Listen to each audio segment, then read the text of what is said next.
आज हम लोग डीएलएड फोर्थ सेमेस्टर का विज्ञान विषय का एक टॉपिक, एक चैप्टर जिसका नाम है खनिज एवं धातु, अयस्क धातु निष्कर्षण, तो धातु तथा अधातु में जानेंगे। जैसा कि हम जानते हैं, ब्रह्मांड में जो भी पदार्थ हैं वो सभी किसी न किसी तत्व से या एक से ज़्यादा तत्वों से मिलके बने हैं। और अगर हम पीरियोडिक टेबल की बात करें तो वर्तमान में पीरियोडिक टेबल में 118 एलिमेंट दिखाई देते हैं। इन तत्वों में मैक्सिमम तो मेटल हैं, इसके अलावा कुछ नॉन मेटल और मेटलॉइड हैं, धातु, अधातु तथा उपधातु हैं। इस टेबल में लगभग 90% धातु हैं और हम अपने आसपास देखते हैं, बहुत सी धातुओं को देखते हैं, जैसे आयरन, एल्युमिनियम, गोल्ड और कॉपर वगैरह। अब प्रश्न ये उठता है कि ये सभी धातुएं क्या हमें कहाँ से मिलती हैं, इनका सोर्स क्या है। पहली चीज़ तो ये, और दूसरा कि ये हमें किस रूप में मिलती हैं, जैसी हमें दिखाई है उसी तरीके से कि कुछ और रूप होता है। तो आज हम इसी के बारे में जानेंगे। तो धातु हमें के जो सोर्स की बात करें तो 90% जो धातुएं हैं वो हमें अर्थ क्रस्ट से ही मिलती हैं। कुछ धातुएं जैसे सोडियम, पोटेशियम सॉल्ट वाटर में उनके जो साल्ट घुले हुए होते हैं उनसे, लेकिन ज़्यादातर अर्थ क्रस्ट से ही मिलते हैं। अब धातु किस रूप में मिलती हैं ये निर्भर करता है कि उन धातुओं की सक्रियता क्या है, रिएक्टिविटी क्या है। तो जो कम रिएक्टिव धातुएं हैं जैसे गोल्ड, प्लेटिनम, सिल्वर, ये कम रिएक्टिव होने की वजह से ये मॉइस्चर, वाटर, हीट इन चीज़ों से अभिक्रिया नहीं करती हैं, इसलिए ये फ्री स्टेट में अकेले पाई जाती हैं। इसीलिए इसकी इन सब की ज्वेलरी बनाई जाती है जिससे कि ये पसीने से, हीट से, वाटर से रिएक्शन ना करें। गोल्ड, प्लेटिनम और सिल्वर वगैरह यूज़ किया जाता है। हम लोग सोडियम, पोटेशियम वगैरह की ज्वेलरी वगैरह नहीं बनाई जाती है, इसीलिए रिएक्टिविटी कारण है। इसके अलावा जो ज़्यादा रिएक्टिव कंपाउंड हैं वो हमेशा वाटर से, मॉइस्चर से, हीट से, उन चीज़ों से रिएक्शन कर लेते हैं या दूसरे तत्वों से अभिक्रिया करके कंपाउंड बना लेते हैं। तो ये हमेशा रिएक्टिव कंपाउंड जो हैं, रिएक्टिव तत्व हैं, जो सक्रिय धातुएं हैं, वो कंपाउंड या संयुक्त फॉर्म में पाई जाती हैं। अब जो संयुक्त अवस्था में धातुएं पाई जाती हैं, कंपाउंड के रूप में पाई जाती हैं, तो जिस रूप में अर्थ में, अब ये कंपाउंड अर्थ के अंदर केवल कंपाउंड नहीं, कुछ इम्प्योरिटी हैं, जैसे ज़मीन के अंदर अर्थ, मिट्टी, रेत, कंकड़ पत्थर, इन सब के साथ इनके कंपाउंड मिक्स रहते हैं। तो ये जो कंपाउंड हैं या संयुक्त फॉर्म है धातुओं की, इनको मिनरल कहा जाता है। तो मिनरल हम कह सकते हैं कि जो सक्रिय धातुएं हैं वो अर्थ क्रस्ट में मिनरल के रूप में होती हैं। तो मिनरल क्या होते हैं कि ये नेचुरली अकरिंग कंपाउंड्स हैं जिसमें मेटल एग्जिस्ट करती है, और इन नेचुरली अकरिंग कंपाउंड में धातुओं के कंपाउंड ही नहीं, अर्थली इम्प्योरिटीज़ भी होती हैं। तो हम सक्रिय धातुओं को उनके मिनरल से प्राप्त करते हैं। अब बात आती है कि अर्थ क्रस्ट में कहीं पर तो मेटल की ज़्यादा मात्रा होती है और कहीं पर कम मात्रा होती है। अगर हम इन धातुओं को मिनरल से एक्सट्रैक्ट करें, बाहर निकालें, उनका निष्कर्षण करें, तो जहाँ पर ज़्यादा अमाउंट में है धातु की मात्रा मिनरल में, उसको निकालने में हमें ज़्यादा फ़ायदा होगा क्योंकि उसमें टाइम भी कम लगेगा और हमारी लागत कम आएगी। तो ऐसे मिनरल, किसी धातु के ऐसे मिनरल जिनसे हम किसी धातु को कम लागत में सरलता से निकाल पाते हैं, उनको अयस्क कहते हैं। तो हम कह सकते हैं, जैसे एग्जाम्पल लेते हैं, एल्युमिनियम एक धातु है, इसके हम दो मिनरल की बात करते हैं। एक होता है बॉक्साइट, इसका फार्मूला होता है Al2O3.2H2O, और दूसरा इसका मिनरल है क्ले, चिकनी मिट्टी, इसका फार्मूला होता है Al2O3.2SiO2.2H2O। अगर हम एल्युमिनियम का एक्सट्रैक्शन क्ले से करते हैं तो हम ये देखते हैं कि उसमें लागत ज़्यादा आती है और कम मात्रा में एल्युमिनियम निकल पाती है। और क्योंकि ये कंपाउंड जो है इसमें इम्प्योरिटी ज़्यादा होती है तो एक्सट्रैक्शन में टाइम भी लगता है लागत भी ज़्यादा लगती है। इसलिए हम क्या करते हैं, एल्युमिनियम का एक्सट्रैक्शन बॉक्साइड, जिसमें कम इम्प्योरिटी कम लागत में निकल जाती है। तो हम कह सकते हैं कि जो एल्युमिनियम के दो मिनरल हैं और दूसरा है क्ले, तो बॉक्साइड को हम ओर कह देते हैं या अयस्क कहते हैं। तो अयस्क की अगर हम डिफिनीशन देना चाहें कि वो मिनरल जिनसे किसी धातु का निष्कर्षण कम लागत में सरलता से किया जा सकता है, उनको ओर कहते हैं या अयस्क कहते हैं। एक और सेंटेंस बहुत सभी जानते हैं उसको, कि all the ores are minerals but all the minerals are not ore. ये एल्युमिनियम के दो भी मिनरल की बात की हमने, बॉक्साइट और क्ले। इसके हिसाब से आप समझ सकते हैं।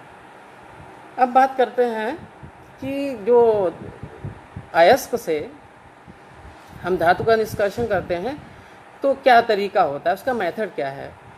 तो अयस्क से धातु के निष्कर्षण कुछ स्टेप्स में किया जाता है। उसके मेनली 4 स्टेप हैं। तो किसी भी धातु का जो निष्कर्षण करते हैं तो पहले हम उसकी ओर को ज़मीन के अंदर से खोद के लाते हैं और उसको पाउडर फॉर्म में पीस लेते हैं। पीस इसलिए लेते हैं क्योंकि उसमें बहुत से भौतिक और रासायनिक परिवर्तन कराने हैं हमको। अगर वो बड़े बड़े कंकड़ पत्थर के फॉर्म में होगा, बड़े टुकड़े होंगे, तो ये रिएक्शन कराना या भौतिक चेंज कराना मुश्किल होगा। तो हम पहले उसको पीस लेते हैं, पाउडर्ड फॉर्म में आ जाता है ओर। फिर हम पहला स्टेप उसके साथ करते हैं कंसंट्रेशन ऑफ ओर या अयस्क का सांद्रण। तो जो हम ओर लाते हैं, अभी हमने बात की थी कि ओर क्या होता है, ये कंपाउंड होते हैं धातुओं के, लेकिन कंपाउंड के साथ इसमें अर्थली इम्प्योरिटीज़ भी होती हैं। अर्थ की इम्प्योरिटी क्या हो सकती है, मिट्टी, रेत, कंकड़ पत्थर, ये अनवांटेड चीज़ें हैं, इनको गैंग भी कहते हैं। तो इनको रिमूव करना होता है। तो सबसे पहला स्टेप यही होता है। सांद्रण का मतलब होता है removal of impurities from the ore, या इसको ड्रेसिंग ऑफ ओर भी बोलते हैं। तो पाउडर्ड ओर से हमें गैंग को या अनवांटेड जो चीज़ें हैं उनको रिमूव करना है। तो अब कौन सा मेथड यूज़ करें हम जिससे कि उसकी इम्प्योरिटी रिमूव हो जाए। तो ये डिपेंड करता है कि जो ओर है उसमें इम्प्योरिटी किस प्रकार की है, उसका नेचर कैसा है। जैसे कुछ मेथड हम डिस्कस करते हैं। पहले एक मेथड होता है ग्रेविटी सेपरेशन मेथड, गुरुत्वीय पृथक्करण विधि। इस विधि में क्या किया जाता है, और ये मेथड तब यूज़ करते हैं जब ओर में जो इम्प्योरिटी है वो ओर के पार्टिकल से लाइट हो, हल्की हो, तब ये मेथड यूज़ किया जाता है। तो इसमें क्या करते हैं, पाउडर्ड ओर को वाटर में डाला जाता है। तो क्योंकि ओर के पार्टिकल हैवी होते हैं तो वो नीचे सेटल हो जाते हैं, और जो हल्के पार्टिकल हैं वो वाटर के साथ बह जाते हैं। जैसे घर में हम लोग चावल वगैरह धोते हैं, उसमें मिट्टी या भूसी वगैरह होती है, तो पानी में मिलाकर तो वो उसको फिर निथा लिया जाता है। तो क्योंकि चावल हैवी पार्टिकल हैं या मिट्टी हल्के पार्टिकल हैं। तो इसी तरीके का मेथड होता है ग्रेविटी सेपरेशन मेथड या गुरुत्वीय पृथक्करण विधि। एक दूसरा मेथड होता है चुंबकीय पृथक्करण विधि या मैग्नेटिक सेपरेशन मेथड। ये मेथड हम उन ओर्स को साफ करने के लिए करते हैं जिनमें चुंबकीय गुण हो, या तो ओर के पार्टिकल में चुंबकीय गुण हो या इम्प्योरिटीज़ में। तो इसमें क्या करते हैं कि जब हम पाउडर्ड ओर को एक मैग्नेटिक व्हील से पास करते हैं तो इम्प्योरिटीज़, गैंग और अयस्क के पार्टिकल अलग अलग हो जाते हैं। एक और मेथड होता है फ्लेन प्लवन विधि या फ्रॉथ फ्लोटेशन मेथड। इस मेथड में क्या किया जाता है, इस मेथड हम तभी इसको इस्तेमाल करते हैं जब ओर में जो धातु है वो सल्फाइड के साथ कंबाइन करके उसने ओर को बनाया है। तो ये चीज़ थोड़ा सा हम जान लेते हैं। जैसे धातुएं हैं, ये सल्फाइड ओर क्या होती है इसके बारे में थोड़ा सा। जैसे धातुएं होती हैं वो अर्थ में सल्फ़र है, ऑक्सीजन है, वाटर है, इन चीज़ों से रिएक्शन करके डिफरेंट टाइप के कंपाउंड बनाता है। जैसे आयरन है, उसने अर्थ में जो ऑक्सीजन है उससे रिएक्शन करके Fe2O3, इसको हेमेटाइट बोलते हैं। जैसे एल्युमिनियम है, ऑक्सीजन से रिएक्शन किया, यह एल्युमिनियम ने फ्लोरीन से रिएक्शन करके हैलाइड बना दिया। तो ऐसी चीज़ें जब रिएक्शन करके तो डिफरेंट टाइप, जैसे ऑक्सीजन से रिएक्शन करेंगे तो जो ओर का पार्टिकल बनेगा, जो मेटल का कंपाउंड बनेगा, उसको बोला जाएगा ऑक्साइड ओर। जब किसी हैलोजन हैलोजन क्या होते हैं, फ्लोरीन, ब्रोमीन, आयोडीन, इनके साथ कोई कंपाउंड करे तो उसको हम बोलते हैं हैलाइड। ऐसे ही कार्बोनेट, कोई धातु किसी कार्बोनेट के साथ, कार्बोनेट होता है जैसे कैल्शियम कार्बोनेट, उसमें जो CO3 पार्ट होता है, तो कैल्शियम कार्बोनेट है जैसे, तो ये कार्बोनेट हो गई कैल्शियम की ओर। इसी तरीके से हैलाइड सल्फाइड और सल्फर के साथ रिएक्शन करके, जैसे जिंक का एक और होता है ZnS, जिंक सल्फाइड इसको कह सकते हैं। तो ये ऐसी ओर, जैसे अभी हमने बात की कि फेन प्लवन विधि या फ्रॉथ फ्लोटेशन मेथड, इस विधि से हम ऐसी ओर का सांद्रण करते हैं जो सल्फाइड ओर हो, जैसे ZnS है, इसमें सल्फर है जिंक के साथ जुड़ा हुआ। अब इसको हम इस मेथड से करेंगे। इस विधि में क्या किया जाता है, एक बड़े से टैंक में पानी भरा जाता है, उसमें चीड़ का तेल डाल दिया जाता है और फिर उसमें ऊपर से पाउडर्ड ओर को डाला जाता है और बहुत तेज़ से स्टरिंग की जाती है, बहुत तेज़ उसको चला दिया जाता है। जिससे क्या होता है कि जो ओर के सल्फाइड पार्टिकल हैं वो वाटर के साथ भीगते नहीं हैं, वो जो फ्रॉथ बनता है, जैसे हमने चीड़ का तेल उसमें वाटर मिलाया तो जो फ्रॉथ बनेगा तो उसके ओर के पार्टिकल उस फ्रॉथ में चले जाएंगे ऊपर, और जो इम्प्योरिटी के पार्टिकल हैं वो वाटर से ही में ही रहेंगे, नीचे सेटल हो जाएंगे। इस तरीके से हम फ्रॉथ को अलग कर लेंगे और फिर वो हमारी ओर सेपरेट, वो कंसनट्रेट हो जाएगी या साफ़ हो जाएगी। एक और मेथड होता है लीचिंग। लीचिंग मेथड कब किया जाता है, जब हम ओर की रासायनिक अभिक्रिया कराते हैं किसी दूसरे अभिकर्मक या रसायन के साथ। अभी तक जो हमने मेथड की बात की, चुंबकीय पृथक्करण विधि, ग्रेविटी सेपरेशन और फ्रॉथ फ्लोटेशन, ये भौतिक विधियां थीं। इसमें ओर की रासायनिक संगठन, केमिकल स्ट्रक्चर में कोई चेंज नहीं होता है। कंसंट्रेट करने से पहले जो था वही बाद में रहेगा। लेकिन ये केमिकल जो लीचिंग मेथड है, ये केमिकल मेथड है। इसमें हम ओर को किसी केमिकल के साथ रिएक्शन कराते हैं। उससे क्या होगा कि ओर उस केमिकल के साथ रिएक्शन करके एक विलयन बना लेती है और जो इम्प्योरिटी होती है वो इनसॉल्युबल होती है, वो नीचे सेटल हो जाती है, फिर इसको फिल्टर कर लिया जाता है। अब ओर जो है वो सॉल्यूशन के फॉर्म में हमारे पास आ जाता है। तो ये कुछ विधियां हमने पढ़ी। एक तो ग्रेविटी सेपरेशन विधि, गुरुत्वीय पृथक्करण विधि, फिर दूसरा मैग्नेटिक सेपरेशन, फिर फ्रॉथ फ्लोटेशन और लीचिंग। अब हमारे पास क्या है कि ओर आ चुका है साफ़ होके, जिसमें अब गैंग या अर्थली इम्प्योरिटी ख़त्म हो चुकी हैं। अब हम क्या करेंगे, इस एक पहला स्टेप होगा। अब हम जो ओर आई है इसका क्या करेंगे, दूसरे स्टेप में conversion of concentrated ore into metal oxide, मतलब सांद्रित की गई ओर को हम धातु ऑक्साइड में बदल लेते हैं। क्यों भाई?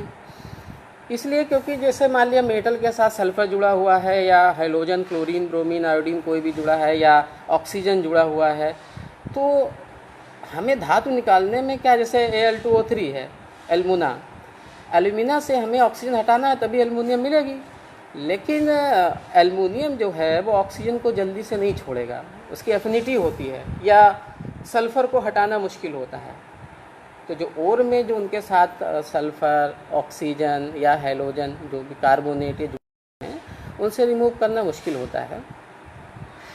तो हम क्या करते हैं, किसी भी फॉर्म में हो ओर, चाहे वो सल्फाइड ओर हो, कार्बोनेट ओर हो, हैलोजन ओर है, तो उसको हम ऑक्साइड ओर में बदल लेते हैं। जैसे ZnS एक ओर है जिंक का, हम क्या करेंगे, इसका सल्फ़र हटा देंगे और ऑक्सीजन जोड़ देंगे। अब ये जिंक ऑक्साइड बन गया। ये क्या है, ऑक्साइड है जिंक का।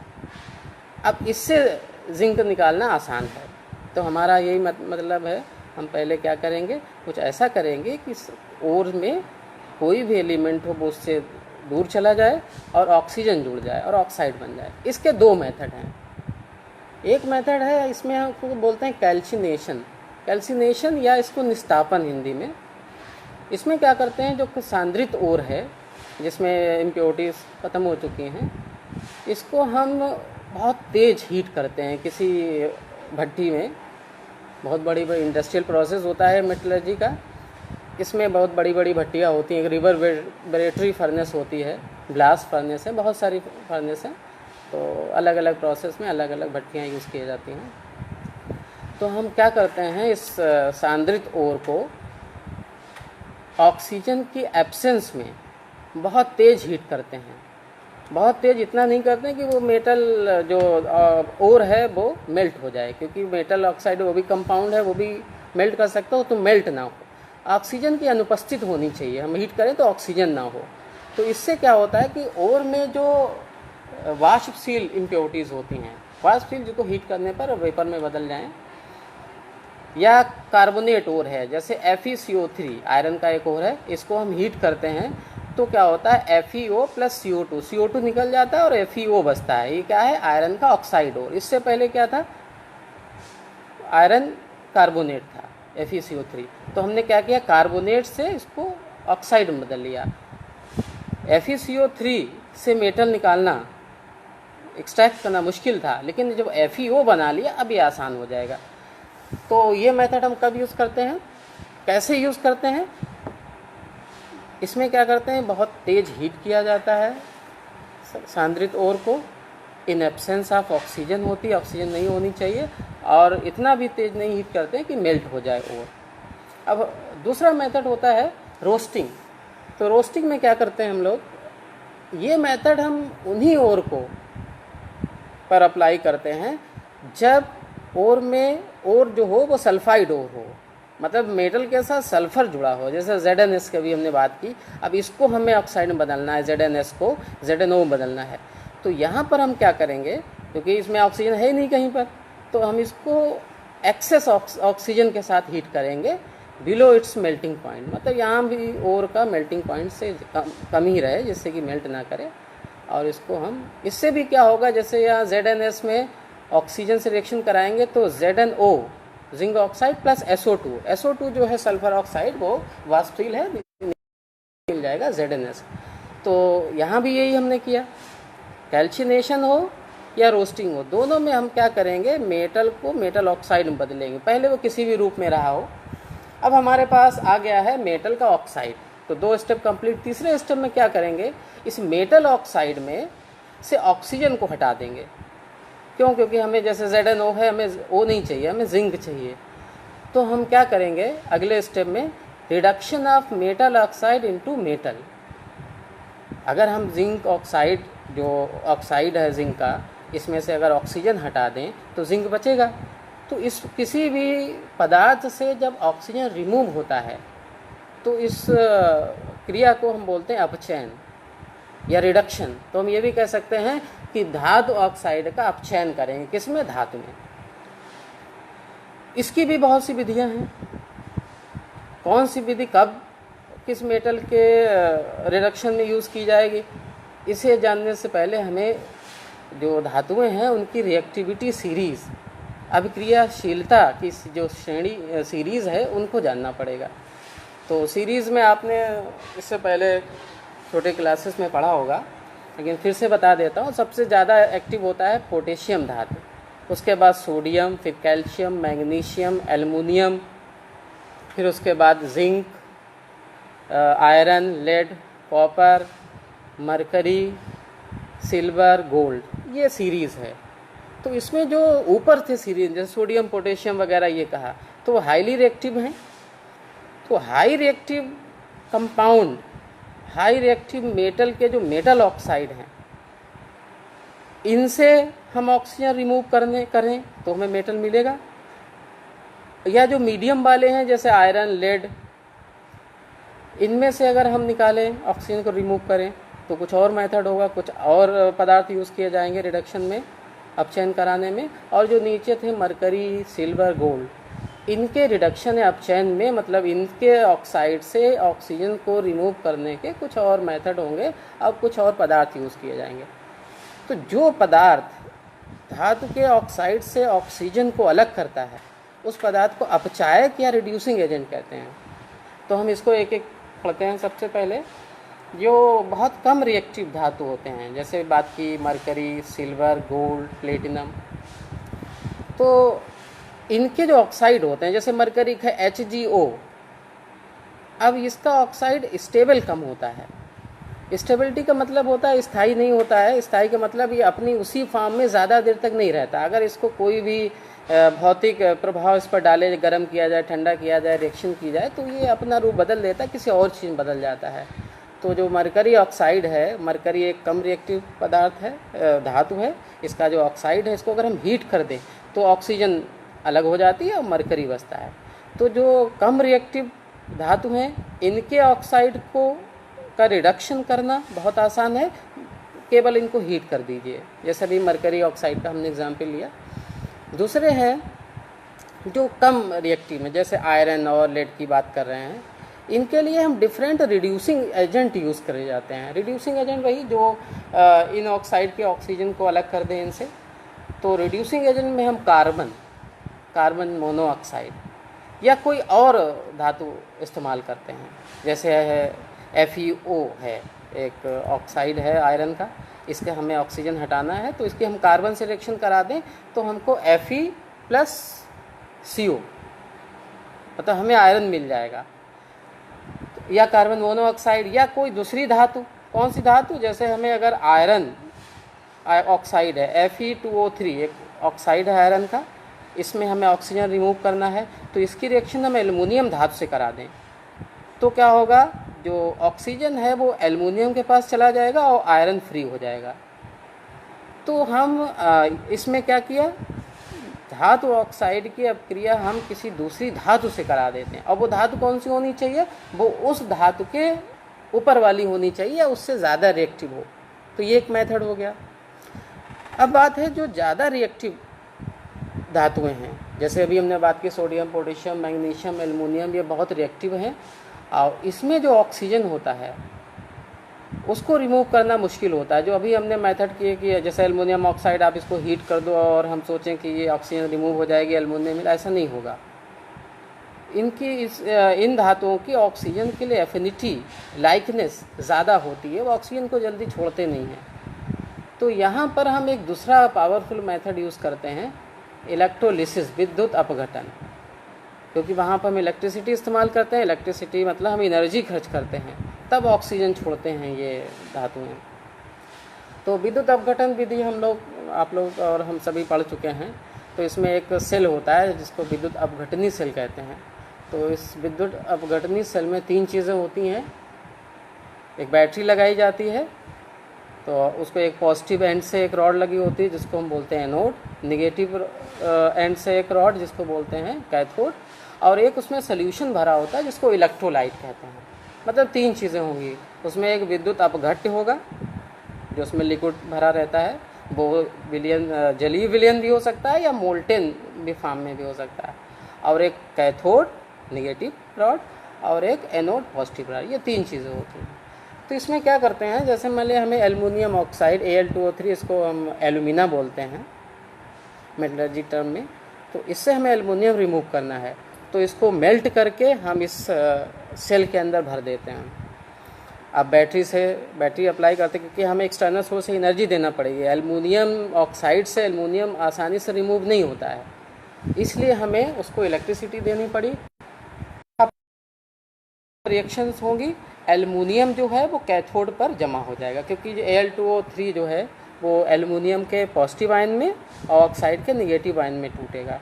तो जो कैटायन है एल्युमिनियम का Al+3 वो कैथोड पे, क्योंकि कैथोड निगेटिव होता है और कैटायन पॉजिटिव, तो Cc कैटायन कैथोड पे जाके डिपॉजिट हो जाएगा, और जो ऑक्साइड है एनायन वो एनोड पर A और A मिला सकते हैं, वहाँ पर जाके ऑक्सीजन बनेगी। तो इस तरीके से हमको एल्युमिनियम मिल गया। और बाकी जो भी रिएक्टिव धातुएं हैं वो इस मेथड से की जाती हैं। अब हमारे पास धातु आ चुकी है, तीसरा स्टेप कंप्लीट हो गया, हमारे पास धातु है। लेकिन हमारे पास जो धातु आई है उसमें हमने बहुत से प्रोसेस किए। अभी 3 स्टेप देखे, सांद्रण किया हमने अयस्क का, फिर हमने उसको ऑक्साइड में बदला, फिर रिडक्शन किया, तो उसमें हमने और कुछ रासायनिक पदार्थ भी मिलाए और में, तो इस वजह से उसमें कुछ इम्प्योरिटीज़ आ जाती हैं, ऐसी चीज़ें जो हमें ज़रूरत नहीं है उनकी। तो अब 100% प्योर करने के लिए धातु का हम शोधन करते हैं, रिफाइनिंग ऑफ मेटल, धातु का शोधन। इस मेथड में हम क्या करते हैं, बहुत से वैसे मेथड हैं, लेकिन एक बहुत इम्पॉर्टेंट मेथड है, एक इलेक्ट्रोलिटिक मेथड है, जो कि विद्युत अपघटनी सेल में कराया जाता है, जो अभी हमने रिडक्शन प्रोसेस भी पढ़ा। तो यहाँ ये मेथड प्यूरिफिकेशन में भी यूज़ होता है। जैसे कॉपर धातु है, हमारे पास आ चुकी है, जो भी हमने मेटल ऑक्साइड को रिड्यूस करके बनाया था धातु को, लेकिन धातु 100% प्योर नहीं है। तो हम क्या करेंगे, इसको विद्युत अपघटनी सेल का इस्तेमाल करके या विद्युत अपघटन की अभिक्रिया करा के इसको प्योर करेंगे। इसके लिए क्या करते हैं हम, विद्युत अपघटन सेल लिया जाता है, उसमें जो कॉपर धातु है उसकी बहुत मोटी मोटी रॉड, इम्प्योर, क्योंकि अभी इम्प्योर ही है, इसकी मोटी रॉड बना ली जाती हैं। और एक पहले से जो हमारे पास कॉपर था उसकी एक बहुत पतली सी रॉड, इन दोनों को इलेक्ट्रोड बना देते हैं। जो कॉपर की मोटी रॉड है जो इम्प्योर है उसको हम लगा देते हैं एनोड पे। एनोड मतलब कि बैटरी के पॉजिटिव एंड से जोड़ देते हैं। और जो पतली रॉड थी प्योर कॉपर की जो हमारे पास पहले से थी, उसमें उसको हम कैथोड पे अटैच कर देते हैं। और एक इलेक्ट्रोलाइट भी चाहिए होता है, तो उस कंटेनर में जिसमें इलेक्ट्रोलिसिस होना है कॉपर सल्फेट का विलयन भर दिया जाता है। तो इससे क्या होगा कि जो एनोड पे जो इम्प्योर कॉपर की रॉड है उसमें जो प्योर कॉपर के आयन हैं, एटम हैं, वो आयोनाइज हो जाएंगे। मतलब एटम है वो आयन बनेंगे। कैसे, कॉपर जो है वो 2 इलेक्ट्रॉन लूज़ करेगा और आयन जो है वो सोल्यूशन पे आ जाएगा, और जो 2 इलेक्ट्रॉन है वो रॉड पे ही रहेंगे। और ये जो कॉपर के आयन सोल्यूशन में आए थे ये फिर से कैथोड पे जिस पे पहले से एक प्योर कॉपर की हमने पतली से रॉड लगाई है उस पे जाके डिपॉजिट हो जाएंगे।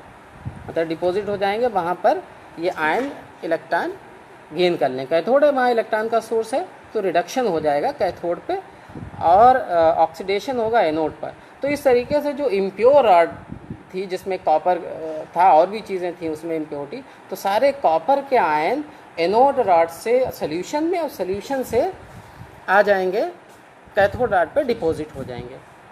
और इसके बाद जब जो भी और बाकी तत्वों के जो आयन बचेंगे उस इम्प्योर रॉड में, वो या तो सोल्यूशन में घुल जाएंगे या जो घुलने वाले नहीं होंगे वो नीचे उसमें सेटल हो जाएंगे।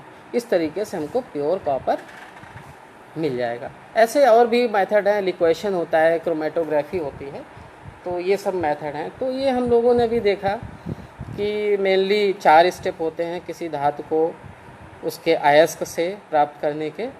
तो हम क्या करते हैं, उस अयस्क को अर्थकृत से पीस लिया जाता है। पीस इसलिए लिया जाता है क्योंकि वो हमें उसके बहुत से अपक्रियाएँ करानी हैं। फिर उसके बाद सबसे पहला होता है सांद्रण कराया जाता है कि उसमें क्योंकि अर्थ से लाए हैं तो उसमें अर्थली इम्प्योरिटी है, उनको रिमूव करना है, तो उसके लिए हम सांद्रण करते हैं। उसके हमने कई मेथड बात किए हैं, जैसे एक था ग्रेविटी सेपरेशन, फिर the magnetic separation, froth flotation, leaching. In method से उसमें जो अर्थली इम्प्योरिटी, धूल, मिट्टी, कंकड़, पत्थर, रेत, इन सबको अलग कर लेते हैं। अब हमारे पास शुद्ध ओर आ चुकी है। अब हम इस ओर को क्या करते हैं, अब ओर किसी भी फॉर्म में हो सकती थी, और कई प्रकार, सल्फाइड ओर हो सकती थी, ऑक्साइड ओर हो सकती थी, हैलोजन ओर हो, हैलाइड ओर हो सकती थी, कार्बोनेट ओर। अब हमें क्या करना है, हमें इन सब को किसी भी टाइप की ओर हो, किसी भी कैटेगरी को, हमें उसको ऑक्साइड में बदलना है। उस धातु के उसे ऑक्साइड ओर में बदल लेना है। जैसे अभी हमने कहा ZnS जिंक की ओर है, वो सल्फाइड ओर है। हमें क्या करना है, सल्फर को हटा के ऑक्सीजन जोड़ देना है, तो अब वो मेटल का ऑक्साइड जिसके ZnO बन जाए। अब ऑक्साइड बदलने के लिए हमें 2 प्रोसेस करने लग पड़ते हैं। पहला होता है कैल्सिनेशन या निस्तापन। इसमें क्या करते हैं, हम ओर को हीट करते हैं इन एब्सेंस ऑफ ऑक्सीजन, तो जो मेटल ओर था वो उस मेटल के ऑक्साइड में बदल जाता है। उसके बाद रोस्टिंग में ऑक्सीजन की प्रेजेंस में होती है ये, और इसमें ये सल्फाइड ओर पे की जाती है।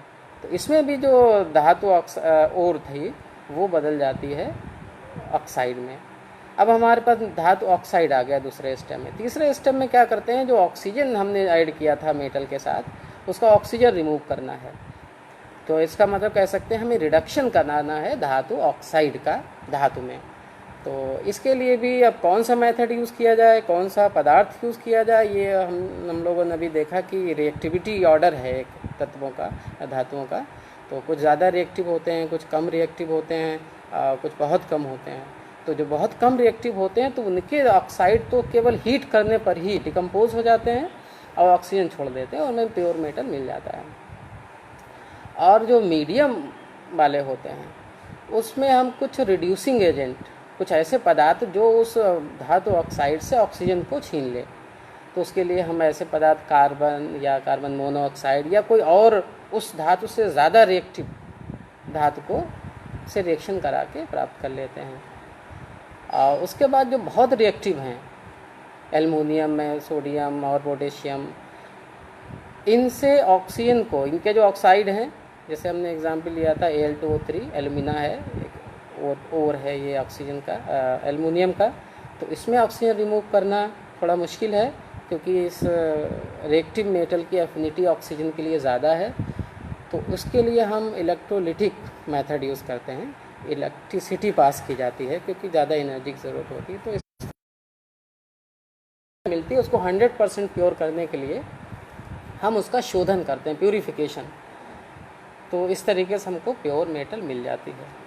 तो इस चैप्टर में आप लोग जो जो इम्पोर्टेंट हेडिंग्स थी, डेफिनेशन थी, सांद्रण है उसकी कैटेगरी, कैल्शिनेशन, रोस्टिंग, इलेक्ट्रोलिटिक रिफाइनिंग, ये सब चीज़ें पढ़ेंगे। खनिज और अयस्क, तो ये चीज़ें आप ध्यान रखेंगे। उसके बाद कुछ क्वेश्चंस आप देख लीजिए, बहुत ज़्यादा पूछे जाते हैं। खनिज तथा अयस्क में क्या अंतर है? तो इसके लिए एक सेंटेंस अगर आप याद रखें कि सारे अयस्क खनिज होते हैं लेकिन सारे खनिज अयस्क नहीं होते हैं। फिर धातुओं के शोधन से क्या समझते हैं? अयस्कों को सांद्रण क्यों किया जाता है? गैंग को अलग करने के लिए। गैंग मतलब अर्थली इम्प्योरिटी, अनवांटेड चीज़। और इस तरीके से आप अगर इसको ध्यान देंगे तो सारे अच्छा होगा। Thank you. सबसे पहले नए वीडियो को देखने के लिए आप हमारे चैनल को सब्सक्राइब करें और जो है कि बेल आइकन को प्रेस करें, जिससे जो कि जब भी मैं नया वीडियो अपलोड करूं तो आपको उसका नोटिफिकेशन मिल जाए।